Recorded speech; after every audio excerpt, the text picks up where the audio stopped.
you about behavioral issues within the public classroom and how teachers can deal with them. Specifically though, I'm going to discuss how to demonstrate and how to implement social learning theory and no parent conditioning into the classroom, and I will discuss strategies in which teachers can apply the two within their own personal classrooms. All of my information is research study based and has actually been found to work.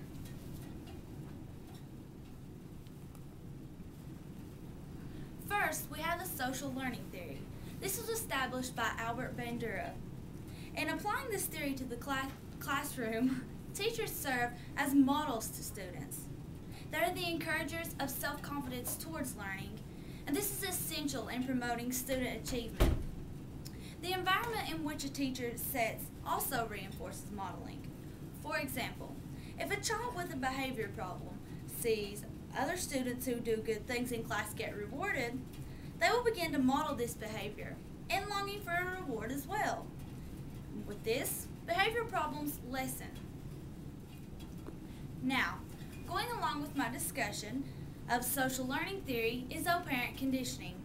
This was brought along by Mr. B.F. Skinner. He told us that in order to achieve a desired response, the key is reinforcement.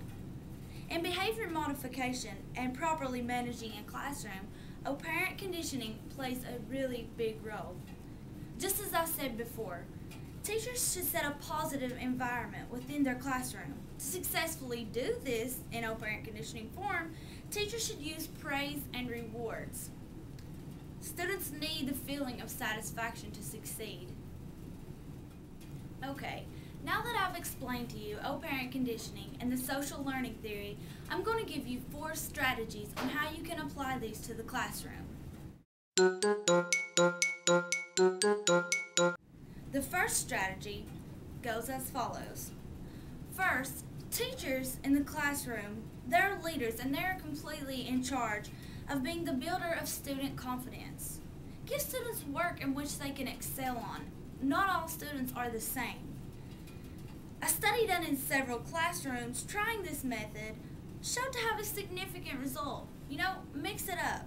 Give students a choice of doing written work, an oral presentation, or a visual project. When they know they have options and that they are good in a specific area, this will encourage them to complete their work because they have faith in themselves that they will do good. This cuts back on behavior problems during class because the student will actually be engaged and working.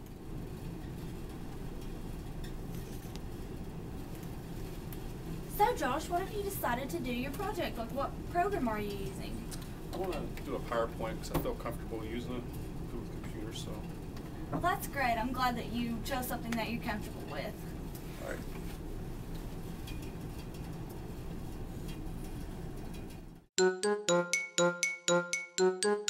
Strategy number 2.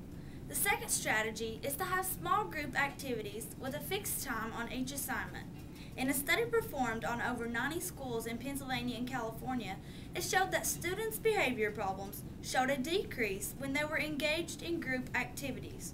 Going along with that, another study that was performed in a classroom setting among students with behavior problems showed that when the students were given a fixed time interval during group activity, their behavior problems decreased tremendously.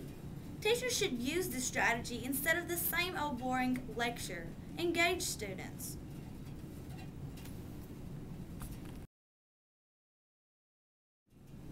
Third on the list of strategies is positivity. If a teacher expects students to behave well, then that teacher should not be negative either. Negativity is contagious and should be set aside from the classroom in all manners by the teacher. Even if you have a student that is behaving terribly, do not try to talk down to them. This only encourages them.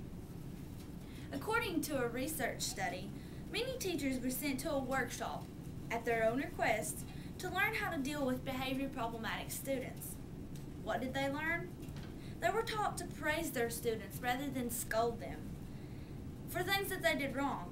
And going along with the first strategy I explained, the workshop also advised teachers to give students work in which they could excel. When the teachers took this training back to their classroom, the disruptive behavior that was documented decreased tremendously. Josh, here's your paper. You did really well. How did you learn to write like that? I don't know. It just comes naturally, I guess. Well, your writing is exceptional. Oh, thank you very much. You're welcome.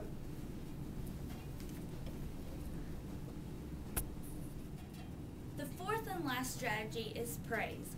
Praise students for everything. Every single good thing they do in class should be praised.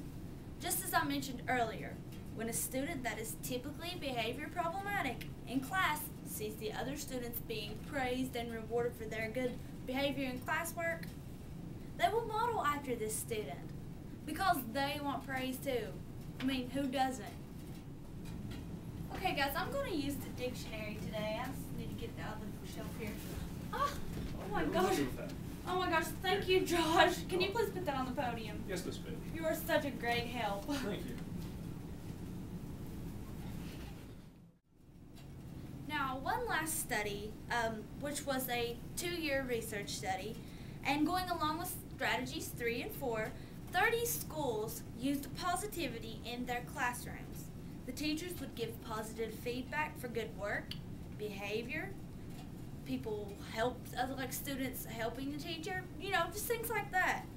There were no negative remarks spoken by the teacher during the entire 2-year study.